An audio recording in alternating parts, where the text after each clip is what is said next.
Good evening and welcome to the news at 10.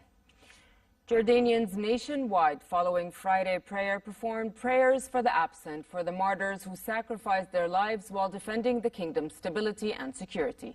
Friday's sermons focused on the sanctity of Muslim blood, adding that sympathy with terrorists is forbidden and considered a crime in Islam.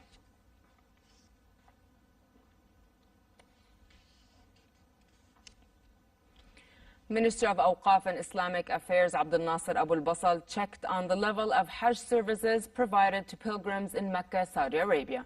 As head of the Hajj delegation, the minister stressed the importance of providing comfort to Jordanians, the 1948 Arab Palestinians, the Royal Court Hajj Mission, and the parents of martyrs Hajj Mission.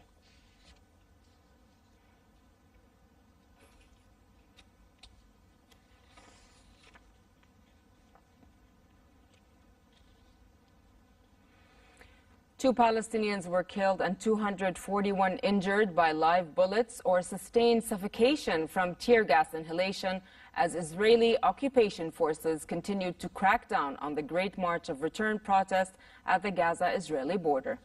According to a Gaza Health Ministry spokesman, the troops fired live bullets and rubber-coated steel rounds at the protesters who gathered at many locations along the border. More than 169 Palestinians have been killed and 17,500 others injured since the outbreak of the Gaza border protest on March 30th.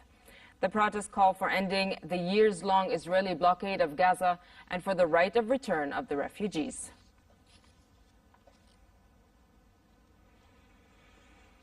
The United States welcomed Saudi Arabia's contribution of $100 million to help stabilize parts of Syria no longer held by Daesh terrorist group. The U.S. State Department said in a statement the contribution is critical to stabilization and early recovery efforts and comes at an important time in the campaign. It also called on U.S. partners and allies to do their share in order to help bring greater stability and security to the Middle East region.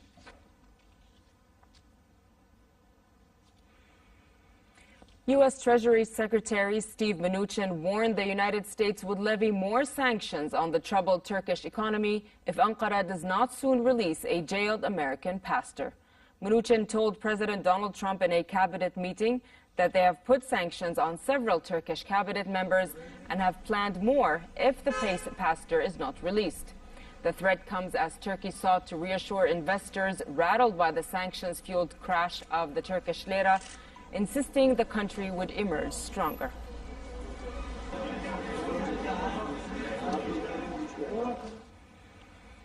U.S. Secretary of State Mike Pompeo is forming a new group that will coordinate the Trump administration's rising political and economic pressure on Iran. Pompeo described the action as an effort to compel the regime to halt decades of violent and destabilizing behavior. The new body, called the Iran Action Group, will be led by Brian Hook, the current Director of Policy Planning at the State Department. Hook is expected to step down as Director of Policy Planning, one of the most influential positions at the State Department. We have taken a comprehensive approach.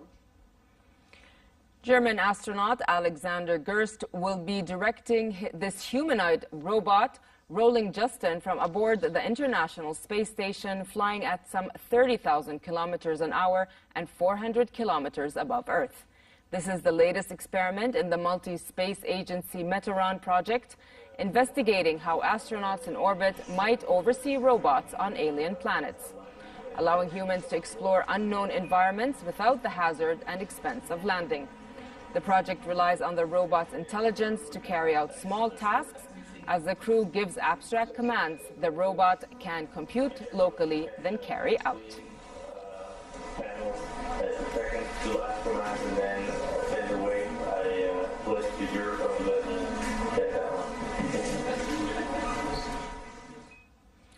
A bottlenose whale stranded on a small island off the coast of Reykjavik was helped back into the sea as another died on shore. The two whales were found beached on the rocky Engi Island just outside the Icelandic capital. Despite a rescue effort involving staff from whale-watching companies and the Coast Guard, one of the creatures died. For around 8 hours, while waiting for the tide to come in, the animals were kept wet and cool before the surviving whale was able to swim out to sea. She was helped by rescuers who guided her away from land and reported her safely swimming by the evening.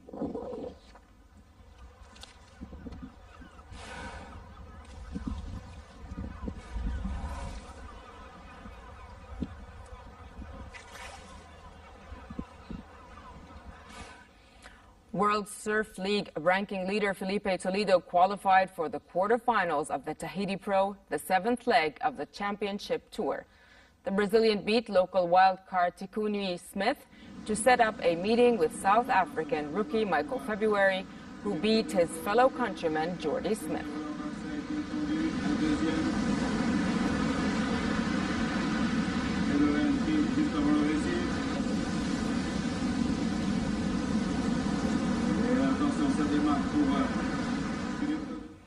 And finally, for a quick look at the weather, relatively hot conditions prevail across the kingdom tomorrow, while winds will be northwesterly moderate to brisk.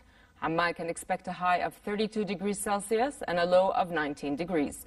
And in the Gulf of Aqaba, daytime temperatures will reach 39 degrees, dropping down to 25 at night. And with that, we come to the end of tonight's news. I'm Nancy Khair. Thank you for watching. Have a good night.